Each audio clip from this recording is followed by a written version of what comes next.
रोज सकाळी उठल्यावर आंघोळ करून तुळशीला जल अर्पण करून आपण तुळशीला नमस्कार करून दिवसाची सुरुवात करतो। मात्र तुळशीला कोणत्या दिवशी पाणी घालू नये आणि का घालू नये याची तुम्हाला माहिती आहे का? जर नसेल तर तेच आपण या व्हिडिओमध्ये आता बघणार आहोत। भगवान श्री विष्णूंना अत्यंत प्रिय म्हणून तुळशीचे नाव घेतलं जातं।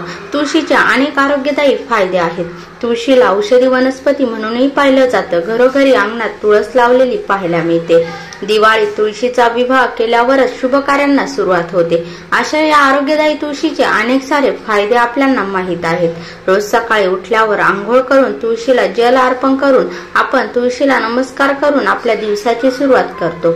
मात्र तुळशीला कोणत्या दिवशी पाणी घालू नये आणि का घालू नये याची तुम्हाला माहिती नसेल तर तेच आपण या व्हिडिओमध्ये माहिती करून घेणार आहोत। त्या अगोदर तुम्ही चॅनलला नवीन असाल तर सबस्क्राइब करा आणि व्हिडिओ आवडल्यास लाईक शेअर कमेंट देखील करा।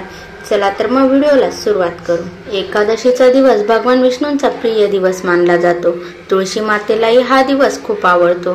देवउठणी एकादशीच्या दिवशी तुळशीचा विवाह शाळीग्रामशी झाला असे मानले जाते की एकादशीच्या दिवशी तुळशी माता भगवान विष्णूंसाठी निर्जल उपवास करते। इतकंच नाही तर या दिवशी तुळशीच्या रोपाला हातही लावू नये। एकादशीच्या दिवशी तुळशीच्या रोपाची पानं तोडल्यास माता लक्ष्मी आपल्यावरती क्रोधित होते आणि त्या व्यक्तीचे धनाची हानी होते। या दिवशी तुळशीला पाणी दिल्याने आपल्या घरामध्ये नकारात्मक ऊर्जा सुद्धा येते। तुळशीची वनस्पती खूप शुभ मानली जाते। असे मानले जाते की तुळशीला रोज पाणी दिल्याने जीवनात सुख समृद्धी सकारात्मकता आनंद येतो आणि देवी लक्ष्मी प्रसन्न होते। मात्र रविवारी तुळशीला पाणी घालू नये। जर आपण रविवारी तुळशीला पाणी घातले तर आपल्या घरामध्ये नकारात्मक ऊर्जा प्रवेश करते। असे मानले जाते की रविवारी तुळशी माता भगवान विष्णूंसाठी निर्जल उपवास करते। त्यामुळे रविवारी तुळशीला जल अर्पण करू नये। तिचा निर्जली उपवास सुटतो। त्यामुळे तुळशीचा उपवास अबाधित राहावा म्हणून रविवारी तुळशीला जल अर्पण करू नये। तुळशी संबंधित हे उपाय आपल्याला करायचे आहेत। हे उपाय जर आपण केले तर ते आपल्यासाठी खूप फायदेशीर ठरू शकतात। खूप प्रयत्न करून देखील व्यवसायात किंवा नोकरीत मनाप्रमाणे यश मिळत नसेल तर आपल्याला गुरुवारी एक उपाय करायचा आहे। आपण हा उपाय गुरुवारी किंवा कोणत्याही शुभ दिवसाला करू शकतात।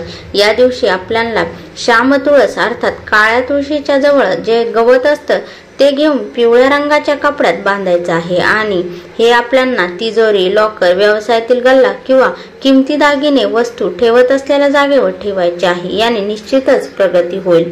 जर आपली मुलं आपलं ऐकत नसेल तर रविवारी तुळस तोडू नये म्हणून इतर दिवशी तुळशीची 3 पाने तोडून आपल्या मुलाला खायला द्या।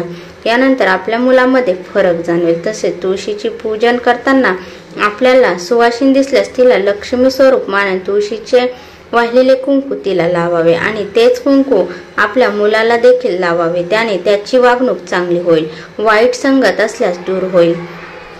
एक महत्त्वाची गोष्ट म्हणजे तुळशीचं झाड पूर्व दिशेकडे असावं। असं करणं शक्य नसल्यास उपाय करण्याच्या 2 दिवसापूर्वी तरी झाडाची दिशा परिवर्तित करून घ्यावी। तसेच ज्या मुलींचा विवाह योग येत नसेल त्यांनी दक्षिण पूर्व दिशेत तुळशीचं झाड ठेवून पूजा करावी। त्या मुलींचे विवाह जुळून येतील।